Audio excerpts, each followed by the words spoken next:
Giờ mày cướp bò có tiền chạy gai đâu. Mẹ mặt mày giống như thằng lùng ấy. Mẹ. Giờ, nếu mày muốn chạy gai thì đưa cho mày tiền chạy gai thoải mái. Đợi tao tiền không quan trọng. Nhưng mà bò đôi tao ấy là tài sản của mấy anh em của tao đã chăm nó và chăm sóc cho nó nuôi lớn lên. Mày đúng thằng khốn nạn được giờ á. Mày muốn bao nhiêu thì tao đưa nhưng mà phải trả là con bò cho tao.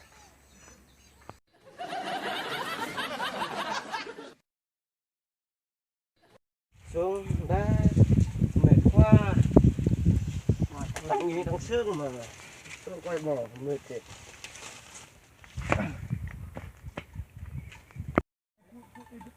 Bò mình đây làm gì mày? Ừ? Trăng nữa rồi hút lô mà. Giờ đu bò. Bò này bắt đắt lắm. Mất bò chết luôn ạ. Vô.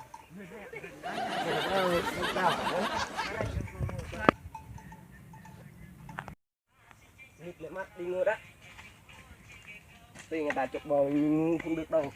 Giờ phải kêu người ta.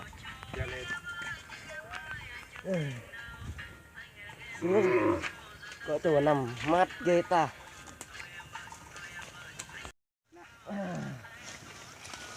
Cái này.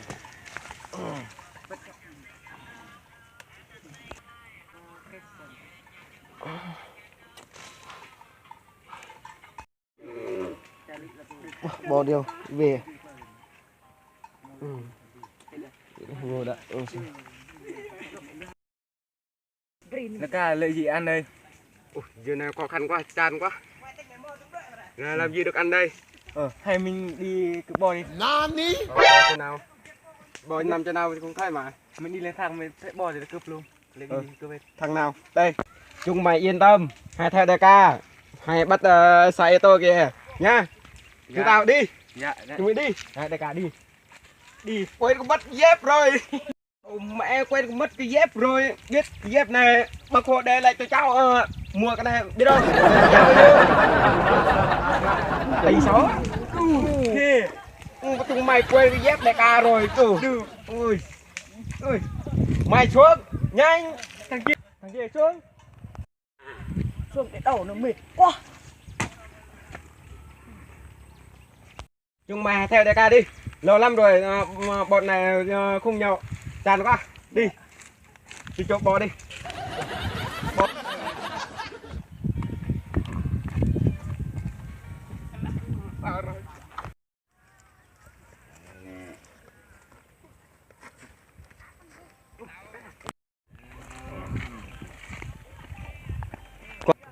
Đại ca đi.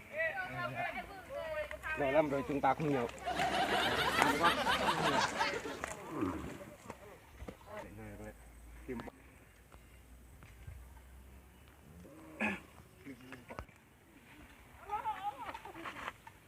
Kìa đại ca, kìa. Bò nào đại ca. Đi một đèn lên xuống đi. Chúng mày hay kiếm bò nào to thấy nó có cạc bọn mày bắt thấy nhá. Dạ. Nhá. Đi. Đi.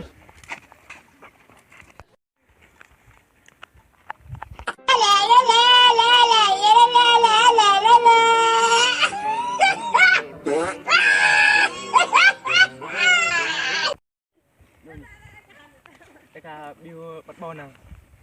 Yeah.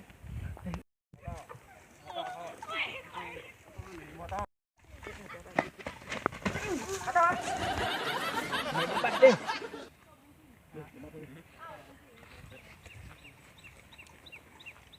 Mặt cùi rồi.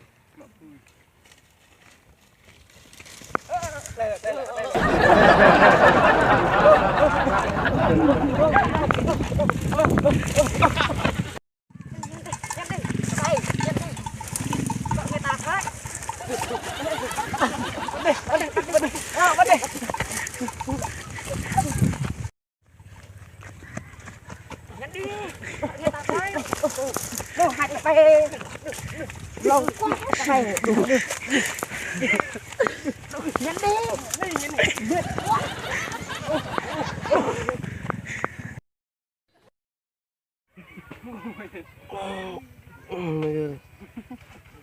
Ui, vẫn như rồi. Đu, bỏ đâu rồi. Ôi, chắc người ta trộm rồi. Ôi xô, xem thôi. Bỏ người ta trộm chết.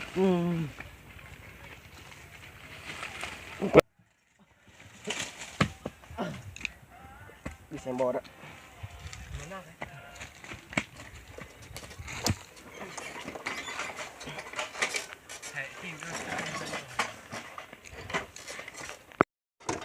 Ôi, xem. Ôi.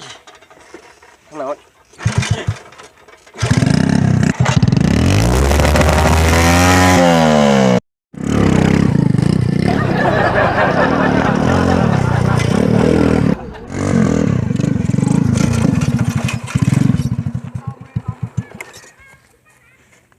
Bỏ mất đủ mẹ chụp bò tao chém chết.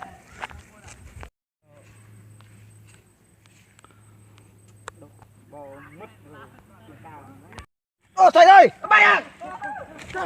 Ô mày chụp bò tao hả? Mẹ em sao nào xem mà qua đây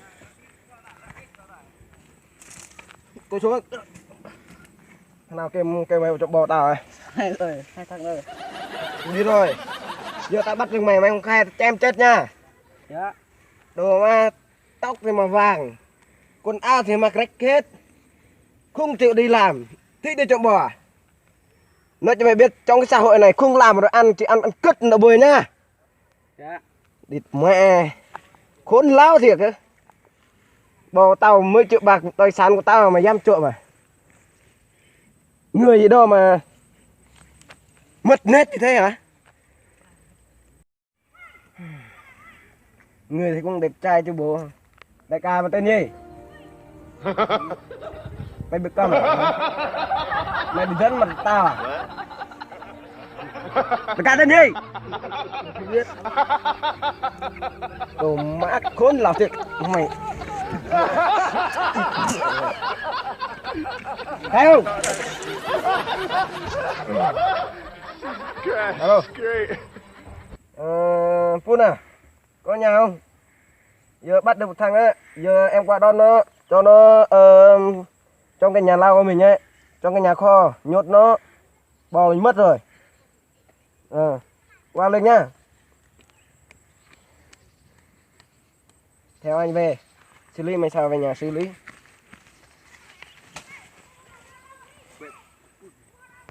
Sợ nhỉ? Về nhà bảo đại ca lên đi. Đi. Nhanh đi. Quá. Lâu thế ba thằng này chắc chụp bò người ta bắt nó rồi. Ui. Nó đi đâu rồi? Lâu quá. Đại ca ơi. Đại em của mình có nghe bắt rồi. Đúng vậy chúng mày bắt ngu thế. Sao ngu? Sao là em? Thằng nào? này. Nó bắt thằng nào? Thằng này này.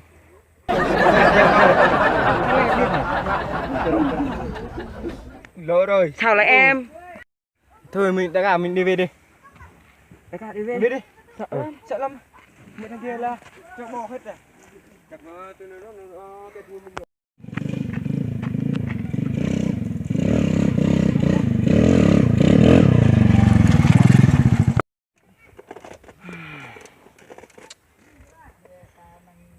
Pun. Đang đâu ấy? Chờ tất cả anh em bên Sông Dầu nha, qua đây. Có chuyện. Qua lên nha. Giờ bắt được mấy đàn em bên kia rồi. Giờ mình qua xử lý. Đồ mày dám trộm bò mình. Kêu tất cả anh em luôn nha, qua liền. Qua nhanh nha. Dạ, đang ở nhà đại ca rồi nè. Tới rồi. Ê, đi.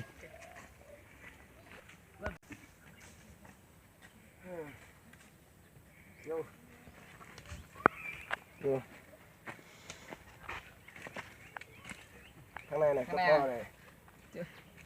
Giờ xử lý này sao? Sao? Nó biết cầm, nó không biết.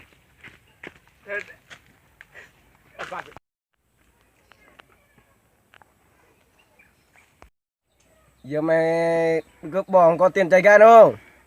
Mẹ mặt mày giống như thằng lồn này. Nếu mà muốn chạy gai thì đưa cho mày tiền chạy gai thoải mái. Đợi tao tiền không quan trọng. Nhưng mà bò đôi tao ấy là tài sản của mấy anh em của tao đã chăm nó và chăm sóc cho nó nuôi lớn lên. Mày đúng thằng khốn nạn được giờ á. Mày muốn bao nhiêu thì tao đưa nhưng mà phải trả là con bò cho tao.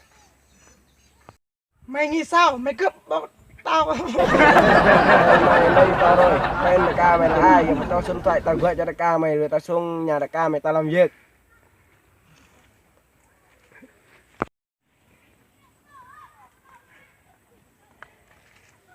Alo. Alo. Ai vậy? Đây là số của ai vậy? Đại ca xăm giàu đấy à?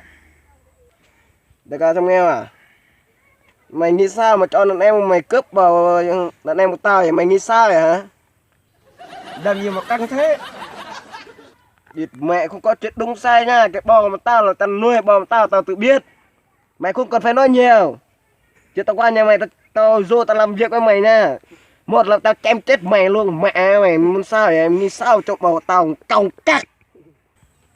Đồ mẹ mày bắt đàn em của tao à? Đồ mẹ. Thế mà qua nhà tao thì thích thì qua đi. Tao hận lắm à. Đi thôi anh em. Ê xuống lên đi đại ca. À quên. Chúng mày đi lấy vũ khí đi. Nhanh. Đi tao con này. Đây. Gần. Chúng mày hẹn ở đâu ấy? Ngã ba Phú Mi hả? Ở đâu?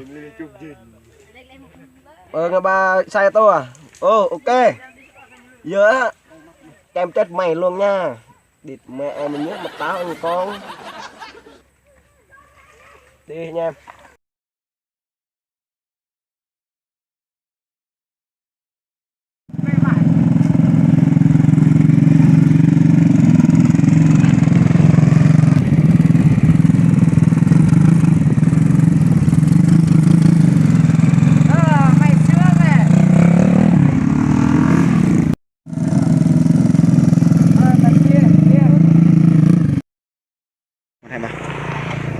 Má sao mà lâu dễ ta. Mẹ.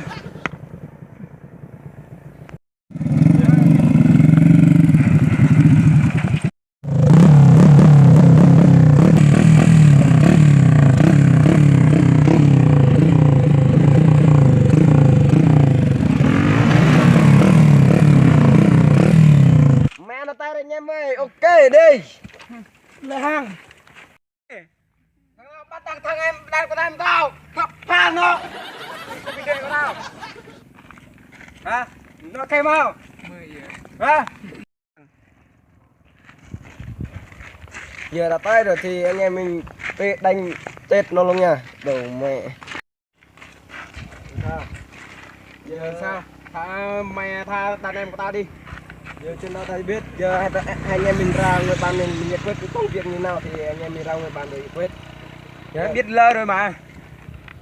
Giờ là sao giờ con bò của mình đấy là mình nuôi là từ năm thứ 3 giờ là lên to, nó béo nữa, mập nữa. Giờ em mày chụp bò của tao á, đợi tao bò quan trọng mình sao mày phải dạy lại đàn em của mày. Chứ còn mày mà cướp bò của tao ấy là ai không nuôi bò từ nhỏ, nhưng mà đi chăn bò ấy, ngày xưa là đi chăn bò với nhau rất là vui, nhưng mà mày mà kêu đàn em mày chụp bò của tao giờ mày phải là dạy lại đứa lại anh em của mình. Lần sau đừng chụp bò như vậy nữa. Giờ mà tao giao lại cho anh em. Giờ anh em mình ra ngoài bàn cho nó đi sự một chút, mình ra mình nói chuyện.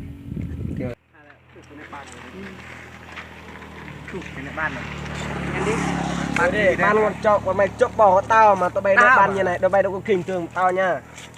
Đồ mà trong xã hội này không làm ăn cứt đâu buổi giờ mấy anh ngồi xuống bên này. Đại ca, ngồi xuống đi đại ca.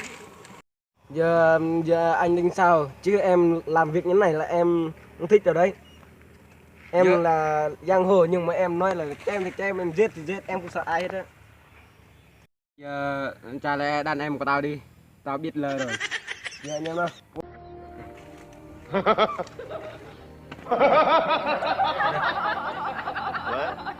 Giờ là trả lại xong rồi đấy.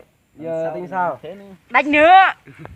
Sao nữa? Em muốn nói với anh một câu thì là anh em mình nói chuyện với nhau là vui vẻ tình cảm, Đấy, không mất tư gì. bắt tay cái. Trong xã hội này á, em nói với anh á, không làm, đừng có đòi đi ăn cướp, đi ăn gì hết. Dạ vô là em của anh đàng hoàng.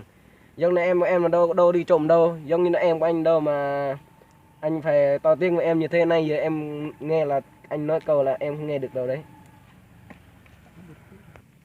Đây mày, giờ mày tình như thế nào mày hả? Mày cho thế nào? Thế nào? Mày Hả? làm hoa lại chung với nó không? Đại ca nói chôm mà